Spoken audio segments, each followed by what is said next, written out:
Hi everybody, I'm here today to go over our first assignment of our last module in Sports Med, and I don't know about you, but I can't believe that it's already the end of May.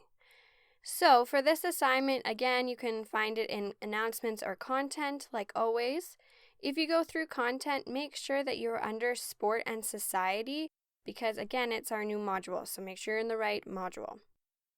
Section 1, Relationship between Sport and Society. You should have already read this yesterday. It will help you with this assignment. And then our first assignment, assignment 1, is pros and cons. So before you continue, please download the assignment. It can be found here. You can either get the PDF or it in Google Docs. For this assignment, you will be asked to insert information into the pros and cons chart that you've downloaded from these links. Two charts compare the pros and cons of the following: world, national, and community. So world is teams or athletes from North America and the world. So some examples of these teams could be the NHL, NBA, English Premiership League. These teams include athletes from all around the world. The next one is national teams, so teams and athletes from one specific nation. This is something you guys know a lot about.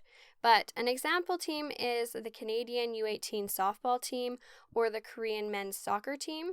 A national team has athletes from that specific nation. Next, we have community. So these are teams from specific communities, and often these teams are divided by age and/or ability level. So an example is the Barheads Midget AA Steelers. The dimensions related to sports and society is the basis for this assignment. The world example has been completed for you, and you can see this on the section when reading that you did yesterday. That's why I said that it will help you on this assignment. So I'll show you some of those examples in a minute. First, we are going to look down here. You are required to choose one specific sport to analyze and write about. So you can pick your sport if you want, or you can pick another sport that you like. For each dimension, you will be asked to write one pro and one con in the spaces provided. So remember, pro is something good and con is something bad. Aim to be as specific as possible using specific places, names, and dates wherever appropriate to support your opinion.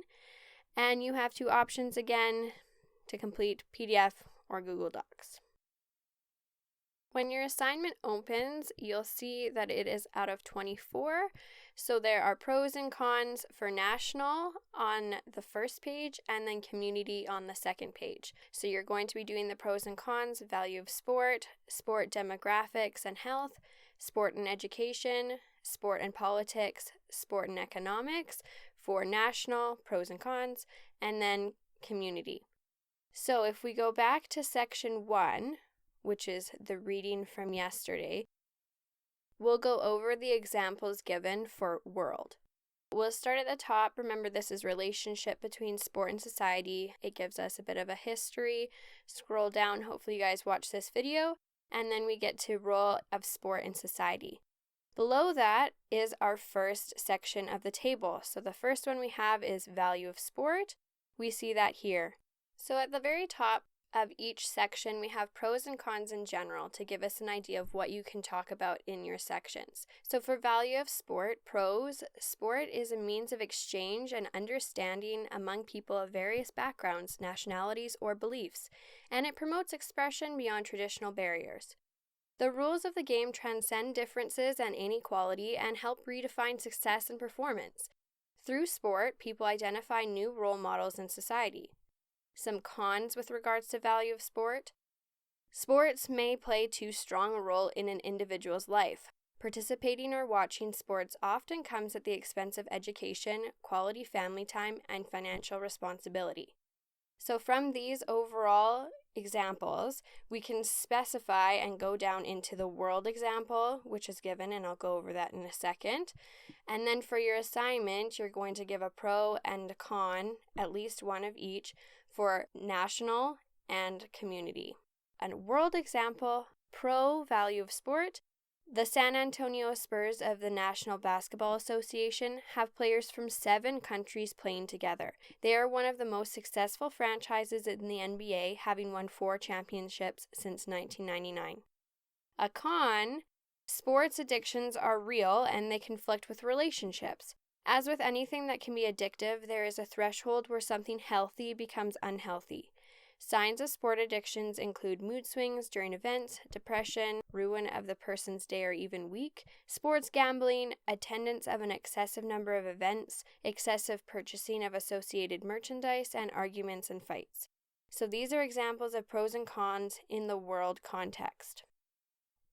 As you scroll down, you're going to see the headings, and each of these headings is one of the rows on your table for your assignment. So we start at value of sport, then we have sport, demographics, and health, then sport and education, sport and politics, and lastly, sport and economics. Make sure you go through these looking at the general pros and cons first so you have an idea of what yours are going to look like and what they're going to focus on. And then you can use the world example to help you when you're doing community and national. Once you finish the assignment, please make sure that you upload it to the correct section on the assignments folder on D2L. It's already posted and I will show you where that is right here. As always, if you have any questions at all, please make sure you email me. My email again is ejpak@cbe.ab.ca. Have a great week, everybody!